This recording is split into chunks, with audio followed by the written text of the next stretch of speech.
Okay, let's unpack this. We're diving into the source material on someone whose professional life, I mean, it was shorter than a single presidential term. Yeah. Just 5 years in the spotlight, really. But his shadow, it stretches across, well, pretty much all of modern American culture, rock and roll, cinema. We are, of course, talking about James Byron Dean. It really is the ultimate Hollywood paradox, isn't it? Mm-hmm. Dean's life was so tragically short. Born in 31, died in 55. 24 years old. Just 24. Mm-hmm. And his profound impact, I mean, it was seismic on film, on pop culture. It rests almost entirely on just 3 major films. East of Eden in 1955, Right. Rebel Without a Cause, also 55, Yeah. and Giant, which actually came out after his death in 1956. And the power of just those 3 performances is, well, it's undeniable. These aren't just, old movies people like. All 3 are considered so culturally significant, they're preserved in the United States National Film Registry. That's right. So our mission today, really, is to dig deep into the sources and try to move past that simple image, the 2-dimensional symbol of the moody teenage rebel. We want to understand the complex man behind it, troubled, ambitious, the specific details of his life that really fueled this enduring myth after his sudden death. And that legend, it started almost right away, largely because of the sheer intensity of those last 3 performances. Yeah. I think the initial hook into his legend, really, is his unique awards history.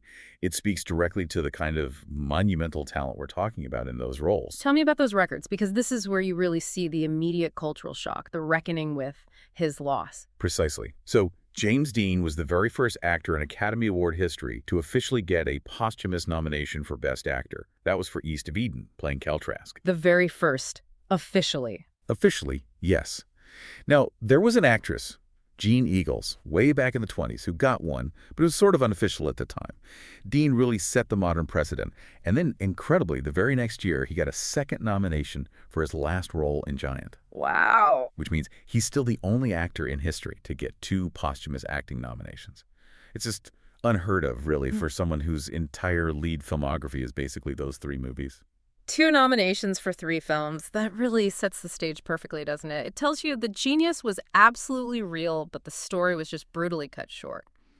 So let's go back. We need to start at the beginning with those formative years, because the sources really make it clear this is where that intense emotional engine that drove his revolutionary acting style was really built. Absolutely. James Byron Dean, born in Marion, Indiana, 1931. He was an only child. Mildred Marie Wilson and Wynton Dean were his parents. They moved out to Santa Monica, California pretty early on. His dad became a dental technician, so it suggests, a relatively okay middle-class start out there in sunny California. But then tragedy strikes very early, and it fundamentally reshapes his young life, his personality. Yes. The sources all agree on this powerful bond he had with his mother, Mildred. Biographers consistently call her the only person capable of understanding him. And when Dean was just 7, she got diagnosed with uterine cancer. She died in 1938. He was 9 years old. 9. That's incredibly young to lose your mother, especially when you're that close to. Yeah, and that loss at such a fragile, formative age, it's widely considered the core emotional wound that maybe never really healed. His father, Wynton, apparently felt unable to manage raising him alone.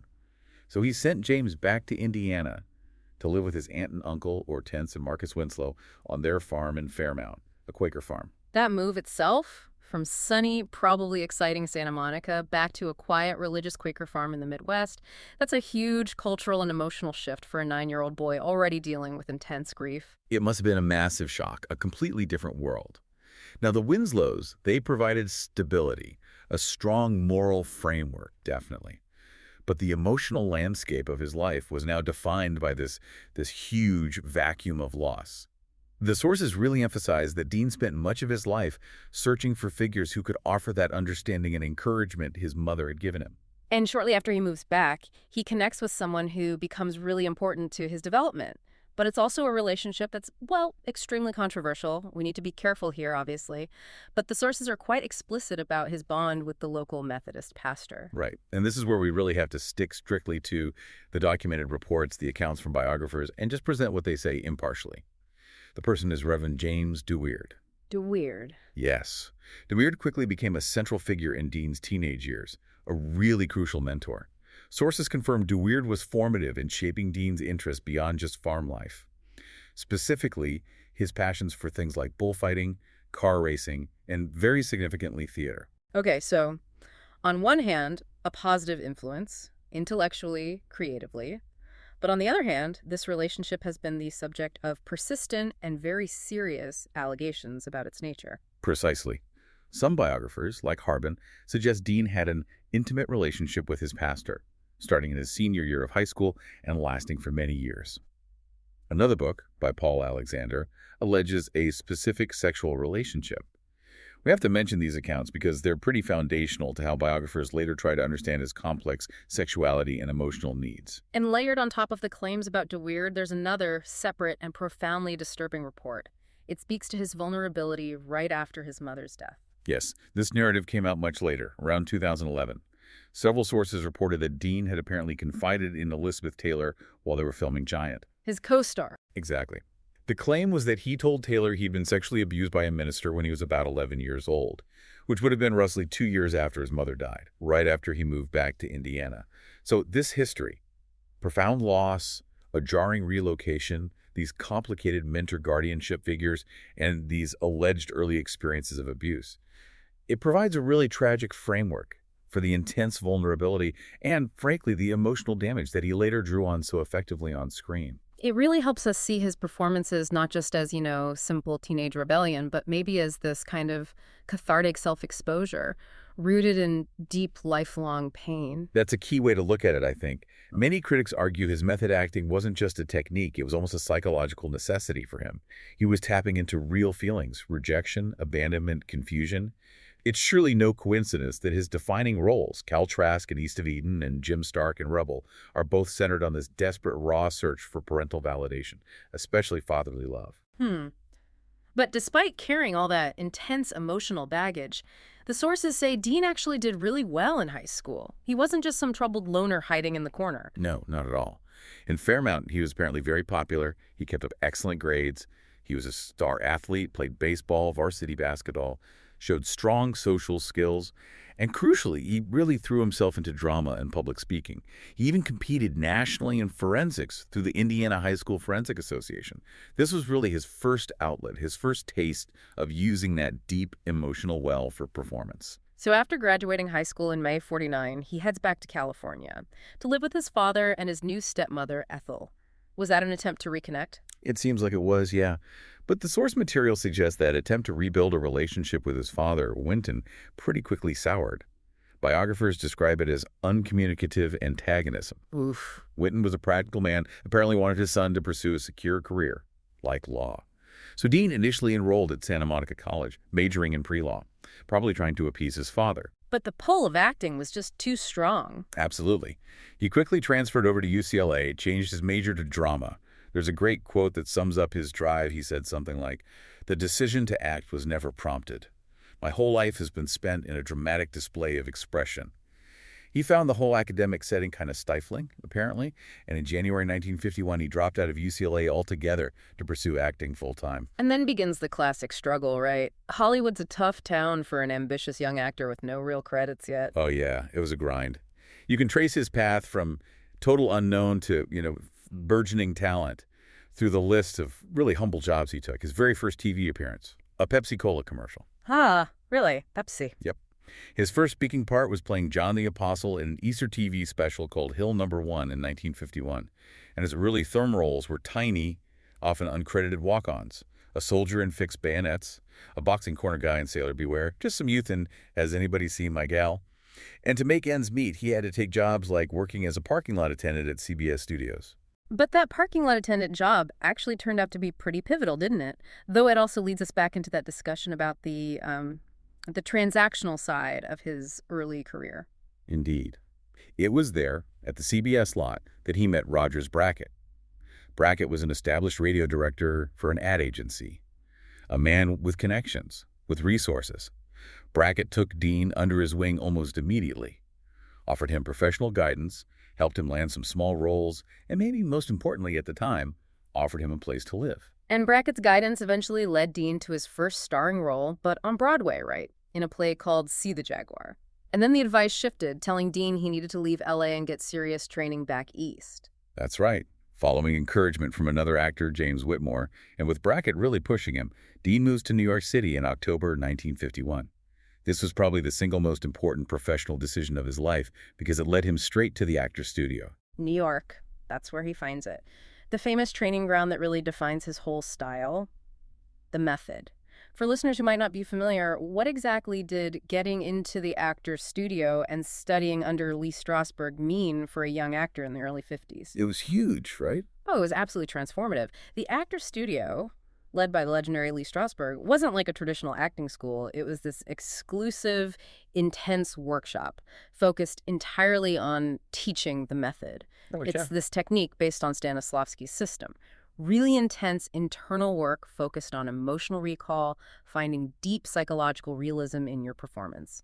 It was diametrically opposed to the more formalized, often quite external acting styles that were common in Hollywood back then. Getting accepted into the studio was a massive validation for a young actor like Dean. And the sources say he knew it. He was proud of it. Incredibly proud. He wrote home in '52, called the actor's studio the greatest school of the theater. And he noted, with maybe a bit of swagger, that he was one of the youngest to belong, putting himself in the company of established stars like Marlon Brando and Julie Harris. His classmates there included people like Carol Baker, who'd later star with him in Giant. This environment was where his natural intensity, that capacity for emotional volatility, was technically honed into the electrifying style we know. It's just wild to think of him working those odd jobs right before breaking big, like testing stunts for a game show. Yeah, that's the famous story about the show Beat the Clock. He got hired as a stunt tester. His job was just to run through these physically demanding, sometimes complicated tasks to make sure they worked for the show. The irony is he supposedly got fired because he performed the stunts too quickly. Too quickly. Yeah, he was too ambitious, too intense, too fast, even for a game show that was literally against the clock. Wow. That story, looking back, it's almost a perfect, tragic metaphor for his whole life, isn't it? Too fast for everything. Okay, let's jump into the professional work that really put him on the map. But we have to pause on that crucial Broadway role first, the one that was the direct catalyst for Hollywood finally paying attention. Right, that would be his 1954 role in The Immortalist. It was an adaptation of Andre Gide's novel. Dean Gautier, who the source material describes as a pandering homosexual North African houseboy. That sounds like a complex, maybe even risky role for a young actor trying to make it back then. It definitely was. But the sources are really clear. The strong, immediate, positive reviews he got for that performance were the direct trigger. That's what made Hollywood casting directors sit up and start calling. It was his big professional breakthrough. And during that production, he also formed a really deep connection, personal and professional, with his co-star, Geraldine Page. Yes, they had a very intense affair during the show's run, and the bond was clearly profound. Page's daughter later confirmed her mother never really got over Jimmy. Page herself called them artistic soulmates, said the creative and emotional energy between them was just unique, which speaks again to Dean's ability to forge these incredibly intense, immediate connections that often blurred the lines between his personal life and his work. We see that pattern throughout his relationships. So the calls from Hollywood finally came, and the first major role he lands is East of Eden, directed by Elia Kazan, who already had a reputation for working brilliantly with method actors, right? He was looking for a specific kind of vulnerability for the character Cal Trask. Exactly. Kazan was searching for a Brando type, someone who could embody that deep internal conflict without relying on, old-fashioned acting tricks. The screenwriter, Paul Osborne, suggested Dean, who was still virtually unknown in Hollywood. The film itself takes John Steinbeck's massive novel and really focuses it tightly on Cal's story, this angst-ridden, often misunderstood son who's just desperate for love from his distant, very pious father. And we read that Steinbeck himself wasn't actually charmed by Dean personally, but he saw the casting was perfect right away. Yeah, that's a great little detail. Apparently, Steinbeck met Dean and found the moody, complex young man kind of difficult, maybe even a bit arrogant, but the novels reportedly said Dean was perfect for the part, precisely because he embodied that necessary internal struggle. So Dean got the role, flew out to L.A. in April 1954, and started shooting. And this production, East of Eden, this is where the legend of his method acting really takes shape, with those incredible raw moments that were often completely unscripted. Oh, absolutely. The defining thing about Dean's work in East of Eden is the improvisation. So much of what makes Cal Trask memorable was Dean's own invention, right there on set. You think of that unscripted little dance Cal does in the bean field when he's excited. Yeah. Or that almost fetal posture he takes when he's riding on top of the train boxcar after finding his mother. He just wasn't afraid to look strange or messy or vulnerable on camera. But the most famous improvisation, the one everyone talks about, happens when Cal's father, Adam, played by the very traditional, classically trained Raymond Massey, rejects Cal's gift. The $5,000 Cal earned speculating in beans. What was supposed to happen in the script? The original script direction was pretty standard. It just said Cal should run away from his father, angry and ashamed. You know, a typical reaction. A standard actor would have just followed the stage direction. But Dean, who Kazan was really encouraging to just live in the scene, he chose something radically different. And that reaction became instantly legendary. Instead of running away, Dean instinctively just lunged forward at Massey, grabbed him in this full, desperate embrace, almost like a child, and just started crying uncontrollably into his father's chest, begging for acceptance. It was this completely raw, physical expression of yearning. Sources say Massey, who was very old school, always stuck to the script, was genuinely shocked, just totally thrown by this emotional eruption. You can see it on his face in the film. Exactly. And Kazan, recognizing the absolute authenticity and power of that moment, kept Massey's shocked, almost paralyzed reaction and the entire embrace in the final cut. That single moment just perfectly encapsulates the themes that would define his whole short career, doesn't it? The misunderstood outcast, desperately craving approval, and that craving, that sense of being misunderstood, is exactly what the public latched onto immediately when the film came out. The reaction was visceral. The film was released in March 1955. It was the only one of his big three released while he was still alive. And even before the general release, Hollywood was buzzing. The gossip columnist Hedda Hopper wrote she couldn't remember when any screen newcomer generated as much excitement in Hollywood. He just embodied this new kind of messy, emotionally complex masculinity that resonated profoundly with the post-war youth culture that was just starting to emerge. That excitement meant the pressure was immediately on for the follow-up. Rebel without a cause. Did he move straight into that role? Pretty much, yeah. He quickly signed on for the lead role of Jim Stark. Another troubled teenager, this time moving to a new town, trying to find acceptance, dealing with clueless parents and dangerous peer pressure. If East of Eden focused on that intense tension within the family, Rebel sort of expanded that angst outward to the broader social world, the family of teenagers trying to figure out a world they felt totally alienated from. And the cultural weight of Rebel is just massive. It wasn't just a hit movie. It felt like it defined a whole generation. It absolutely cemented his image forever. The film is still cited constantly as this incredibly accurate, almost uncomfortable portrayal of teenage angst in the mid-50s. Young people identified so deeply with Jim Stark's restlessness, his confusion, his defiance, but also his vulnerability. It gave them a kind of visual language for their own feelings of being misunderstood by the adult world. Now, we mentioned earlier he got that second posthumous Oscar nomination for his final film, Giant.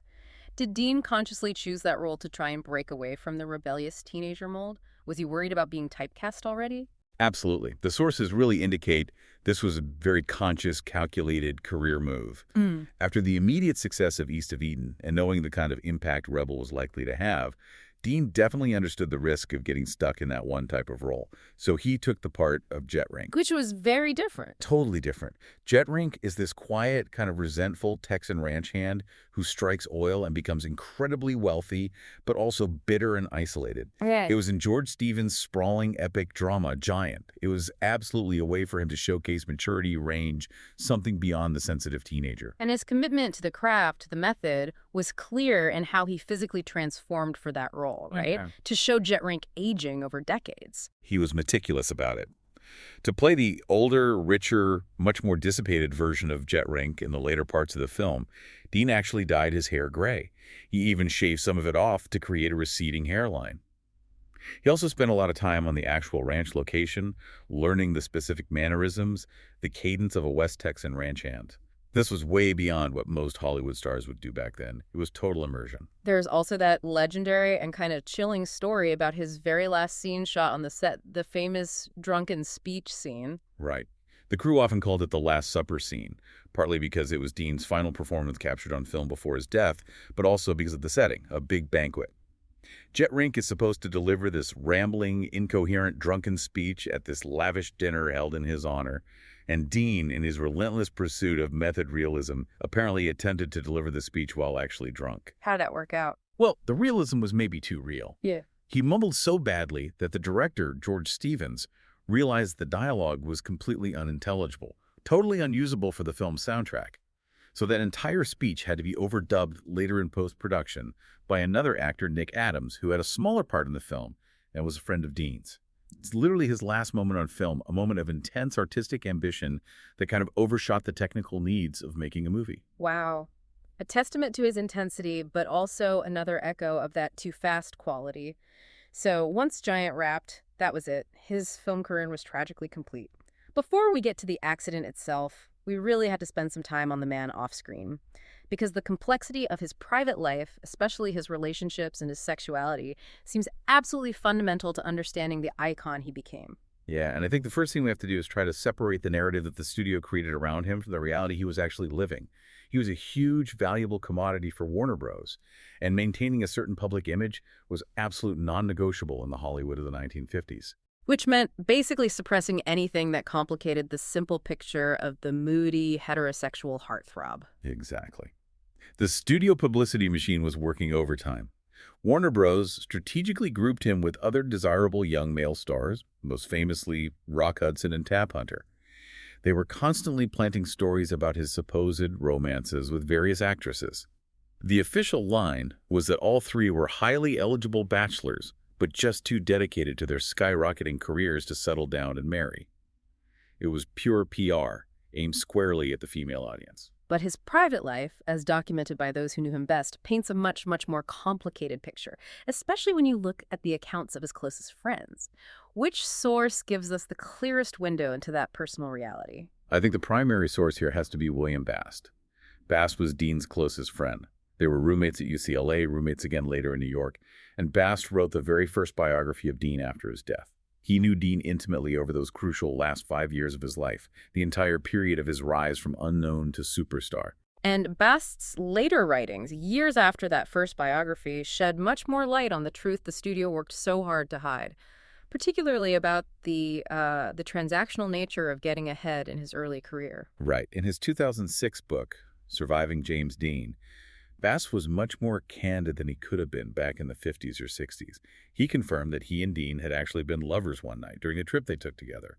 And crucially, Bast was also the one who referred to Dean being Rogers Brackett's kept boy during that early struggle period. Brackett being the radio director who mentored him. Exactly. Bast even mentioned finding this, grotesque drawing Dean had made in a sketchbook, a lizard with Brackett's head on it, which really indicates the complicated, maybe even resentful nature of that relationship. It suggests a power dynamic where Dean was relying heavily on Brackett's resources and connections to get by.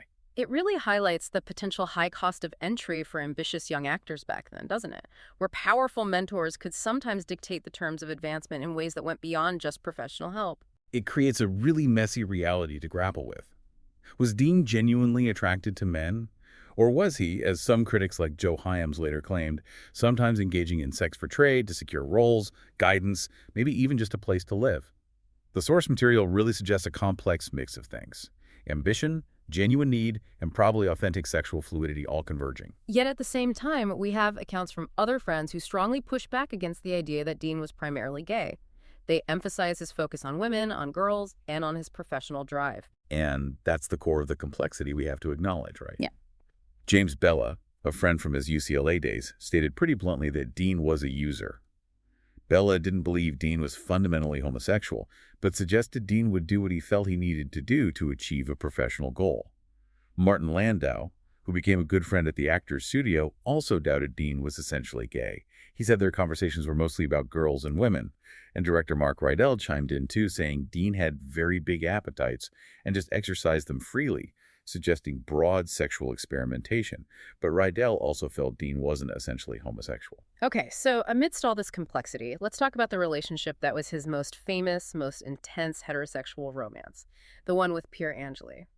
The sources make it sound less like a typical Hollywood affair and more like something out of a tragedy, like a mythic, star-crossed love story. It was incredibly intense by all accounts. Observers often describe them as being like Romeo and Juliet, together and inseparable. Dean met Angeli while she was filming The Silver Chalice on a nearby Warner Bros. Lot. They apparently formed this incredibly deep, immediate bond. They started exchanging pieces of jewelry as love tokens. What made this relationship seem different from his other, perhaps more casual relationships with women? It seems to have been the emotional depth, the shared vulnerability. Angeli spoke about their time together years later.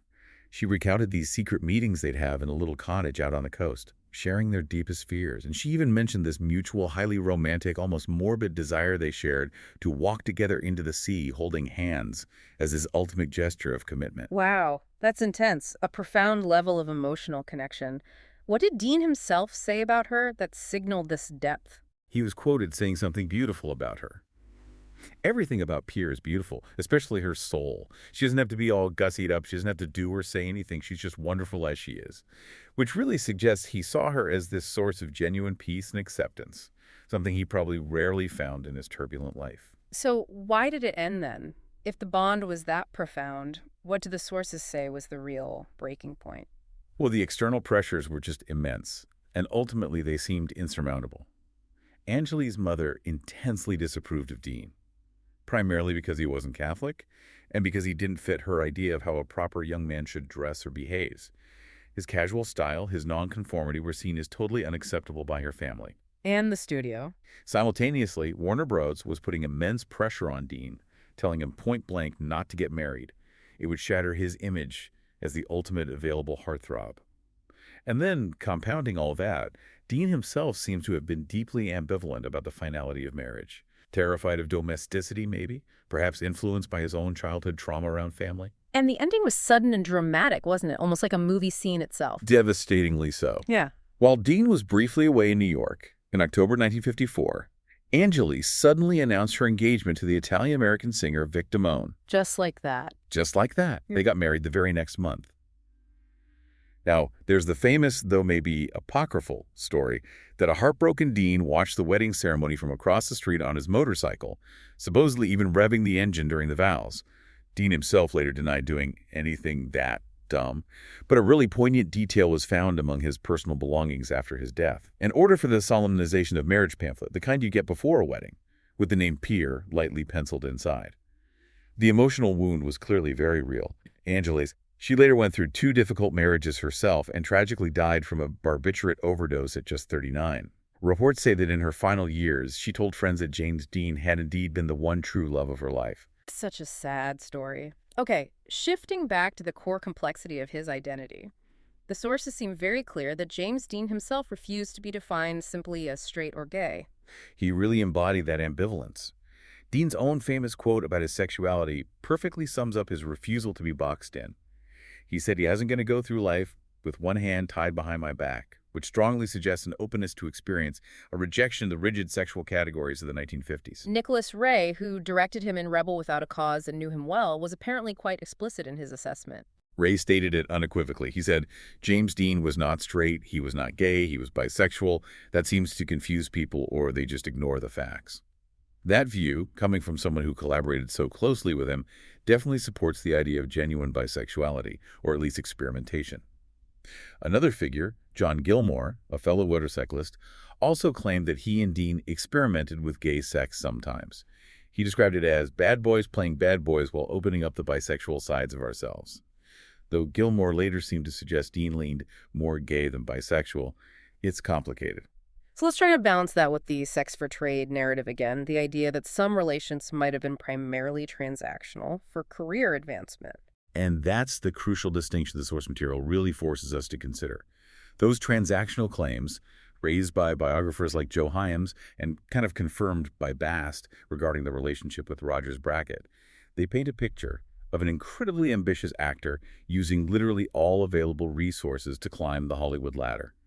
Brackett himself even called their relationship somewhat incestuous, which indicates a very non-traditional power imbalance dynamic was at play. I think it's important to acknowledge that both narratives, genuine bisexuality and situational pragmatism, might have actually coexisted in Dean's life. He was clearly ambitious and he was clearly emotionally complex. Maybe they weren't mutually exclusive for him. Even Elizabeth Taylor, who became a close friend during the filming of Giant, added some nuance to this years later, didn't she? She did. Taylor apparently initially referred to him as gay in some conversations, but she later clarified that. She said she felt he hadn't made up his mind yet about his sexuality, and she specifically noted he was certainly fascinated by women, interested in their fashion, their hair, their complexity. So the overall picture that emerges from all these sources is one of restless exploration, a refusal to be pinned down by simple labels, and maybe this constant, sometimes desperate search for genuine connection wherever he might find it.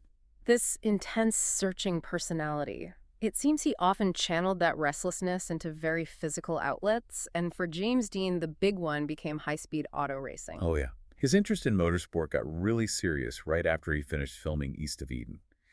In 1954, he bought both a Triumph Tiger T110 motorcycle and his first Porsche, a 356 Speedster.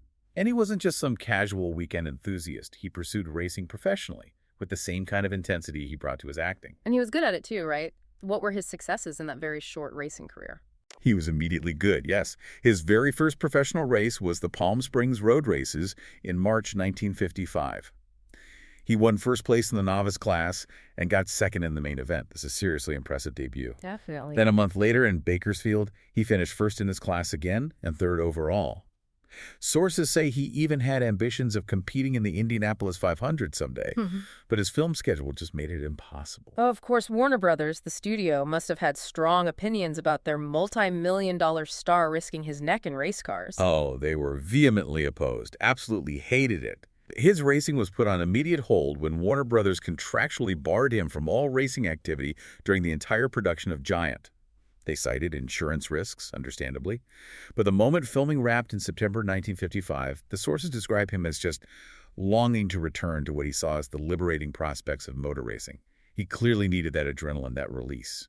Which brings us to the famous car he bought right after finishing Giant, the infamous Porsche Spyder, nicknamed Little Bastard. That's the one. He traded in his Porsche Speedster for a brand new, much more powerful, much faster 1955 Porsche 550 Spyder. This was a highly specialized, lightweight racing machine. He famously had the nickname Little Bastard painted on the rear cowling. He bought it specifically to race in an upcoming event in Salinas, California. And the final drive, on that fateful Friday in September, was intended as preparation for that Salinas race. Exactly. On Friday, September 30th, 1955, Dean and his mechanic, a German man named Rolf Wütherich, set off driving the Spyder from Los Angeles north towards Salinas. Apparently, Wütherich had encouraged Dean to drive the car the whole distance rather than put it on a trailer to properly break it in before the race weekend.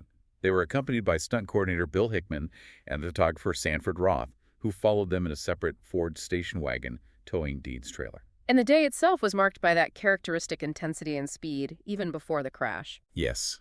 Just a couple hours into the drive, around 3:30 p.m., Dean got pulled over and ticketed for speeding near Bakersfield. He was going well over the limit. Hickman, following in the station wagon, got ticketed too. It just shows the mindset he was in, rushing, pushing the limits, eager to get to Salinas and get back to racing. And then, just a couple of hours after that speeding ticket, at the junction of two U.S. routes, the fatal collision happened. It happened around 5:45 p.m. Dean was driving westbound on U.S. Route 466, which is now State Route 46, approaching the intersection with Route 41. It's near the tiny town of Killam, California. At that intersection, a 1950 Ford Tudor, driven by a 23-year-old college student named Donald Turnipseed, was traveling east. Turnipseed began to make a left turn onto Highway 41, putting his car directly into the path of Dean's oncoming, very fast-moving Porsche. It sounds like the turn was so sudden it left Dean almost no time to react at that speed. The sources indicate he tried. He apparently shouted, "That guy's got to stop, he'll see us," and tried to swerve, maybe hit the brakes, but it was too late. The impact was devastating. Dean's lightweight Porsche slammed directly into the passenger side of the much heavier Ford. Dean was trapped inside the crumpled wreckage. He sustained numerous catastrophic injuries, the most critical being a broken neck. Turnipseed, the driver of the Ford, suffered only relatively minor injuries. Wütherich, the mechanic riding with Dean, was violently thrown clear of the Porsche and survived, though with very severe injuries. James Dean was pronounced dead on arrival at the Paso Robles War Memorial Hospital at 6:20 p.m. He was 24 years old. The news must have caused an immediate and just unprecedented sensation, especially since East of Eden had just made him a star, and Rebel Without a Cause was literally about to hit theaters and define a generation. Oh, the shockwave was immense. The news spread like wildfire through radio and television. It received massive coverage both in the U.S. and internationally within just 48 hours. The official coroner's inquest, held later, placed the fault for the accident entirely on Dean, citing his excessive speed as the primary cause. His funeral was held just 8 days later, October 8, 1955, back at the Fairmount Friends Church in Indiana. And the scale of the public reaction was just astonishing. His coffin had to be kept closed because his injuries were so severe. There were 600 mourners packed inside the church, but outside, an estimated 2,400 fans gathered during the procession. It signaled the immediate, almost instantaneous crystallization of his legend. The career was over in that instant, but the myth was truly just beginning. Let's shift now to that enduring legacy, the iconoclasm. What's the scale of his continuing relevance today, almost 70 years later? Well, in terms of official Hollywood status, it's absolutely cemented, right? He got his star on the Hollywood Walk of Fame back in 1960. In 1999, the American Film Institute ranked him as the 18th greatest male film star of Golden Age Hollywood. His 3 major films are preserved as national treasures. But the cultural impact goes so far beyond those official markers. It's maybe best summed up by one of his contemporaries, someone who recognized the kind of brutal advantage his premature death gave his image. You mean Humphrey Bogart's famous, maybe even prophetic assessment? Exactly. Bogart's quote is pretty biting, but it's also deeply insightful. He said, "Dean died at just the right time. He left behind a legend. If he had lived, he'd never have been able to live up to his publicity." And that just speaks volumes about the power of an unfinished story, doesn't it? It froze him forever in that perfect moment of defiant, youthful, and crucially untainted angst. He never got old, never sold out, never made a bad movie. And that image, that raw expression of what felt like real human behavior on screen, fundamentally influenced generations of actors who came after him. Absolutely. Yeah. The list of major actors who cite Dean as a primary influence is incredibly long and distinguished. Martin Sheen, for instance, said Dean's movies had this profound effect on his whole generation. He felt Dean transcended mere cinema acting. It became about watching human behavior. Sheen actually based his character, the charming but violent outcast Kit Carruthers in Terrence Malick's classic film Badlands, explicitly on Dean's persona. And you see that direct line of inspiration continuing with contemporary heavyweights, too. Oh, definitely. Nicolas Cage credits Dean as the literal catalyst for his entire acting career. He said emphatically, "Nothing affected me, no rock song, no classical music the way Dean affected me in East of Eden. It blew my mind." And Leonardo DiCaprio has similarly cited Dean as one of his most important influences. He recalled being incredibly moved by Dean's performance in East of Eden, specifically noting Dean's vulnerability, his confusion about his entire history, his identity, his desperation to be loved. That performance just broke my heart.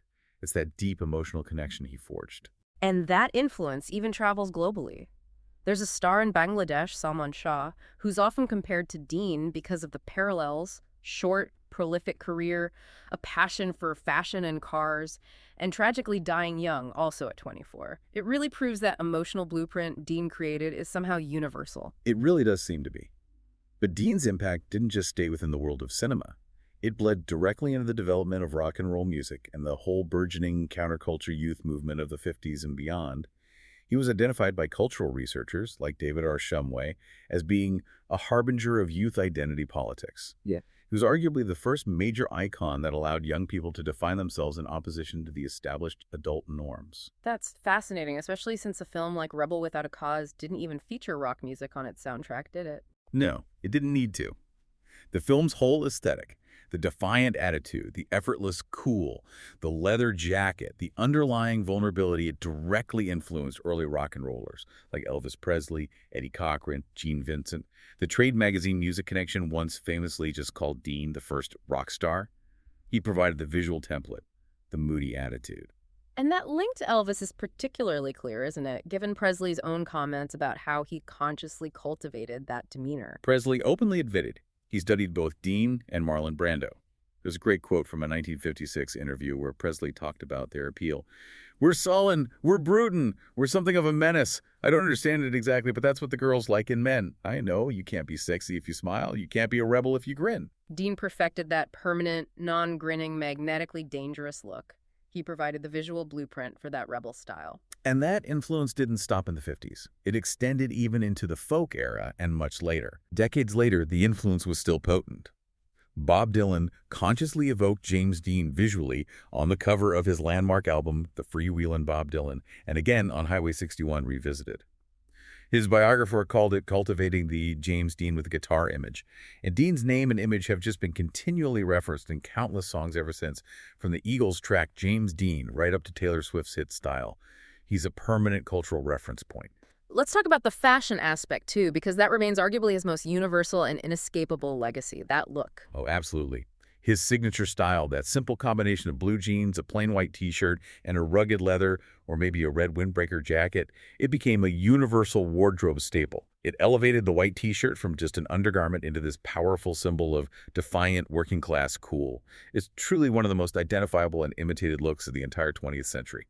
It landed him a spot on Time magazine's all-time 100 fashion icons list. It's the absolute definition of effortless, stylized rebellion. And that continuing relevance, that immortal image, it translates into significant business even today, right? Nearly 70 years after his death. It absolutely does. The commercial appeal of that timeless image is massive. James Dean's estate still earns something like $5 million per year, purely from licensing his name and image for advertising and merchandise. However, that ongoing commercialization led to a pretty significant controversy just a few years ago, touching on the ethics of intellectual property and, well, digital resurrection. Ah, you're talking about the attempt to digitally recreate his likeness for a new movie. Exactly. Back in 2019, there was this announcement that a CGI likeness of James Dean would be used to portray a significant supporting character in a Vietnam War film called Finding Jack. Now, Dean's family had actually granted the rights for his digital image to be used, but the announcement was met with immediate and widespread derision from all across the film industry. People were not happy. No. Major stars like Chris Evans and Elijah Wood publicly criticized the decision. They argued it set a really dangerous and unethical precedent for, essentially, digital grave robbing, using deceased actors' likenesses without their consent. The project was eventually shelved, or at least put on indefinite hold, which perhaps indicates that while his image is truly immortal and commercially valuable, the integrity of his actual work and the memory of the man himself are still fiercely protected by many in the industry. So as we kind of wrap up this deep dive, we really circle back to that core paradox we started with, don't we? He's this massive star whose greatest, most lasting influence arguably came after his death. His death crystallized that perfect moment of adolescent vulnerability, of defiance that somehow remains immortal. He was such an intense, contradictory figure. Leonard Rosenman, who was a composer and a close friend of Dean's, made a really interesting point in a 1974 documentary called James Dean Remembered. He noted that fans often admired Dean for the very traits that Dean actually despised in himself, particularly that simplistic rebel image. Right. Rosamund emphasized that Dean actually had this profound desire for peace and intellectual growth, which isn't something you usually associate with the rock and roll rebel icon. He apparently sought therapy later in his short life, trying to move beyond that public persona, trying to deal with the internal chaos. Yeah, and his intense method acting style, it required him to constantly access his deepest, most painful emotions. He was simultaneously celebrated for this raw self-exposure, but also apparently internally tormented by it. He was genuinely looking for some kind of stability, some peace. And that really brings us back to Bogart's provocative thought. Given the complexity of his personal struggles that document a need for peace, for intellectual stability, would James Dean the man have ever been able to live up to the perfect, crystallized image of the rebel that his premature death created and froze in time? It really raises that crucial question, doesn't it? About whether that kind of intense artistic success, the kind that demands such raw, constant emotional exposure, is ultimately compatible with long-term survival, especially under the glare of the public eye. His death ensured he became this flawless icon, eternally young, eternally cool, frozen perfectly. But we're left to wonder what James Dean, the actual person, might have eventually sacrificed, or perhaps gained if he'd had the chance to find that peace he was reportedly searching for. A truly complex man, whose brief, incredibly bright, tumultuous life remains one of the greatest and perhaps saddest deep dives in American cultural history. Thank you for joining us as we explore the sources on James Dean.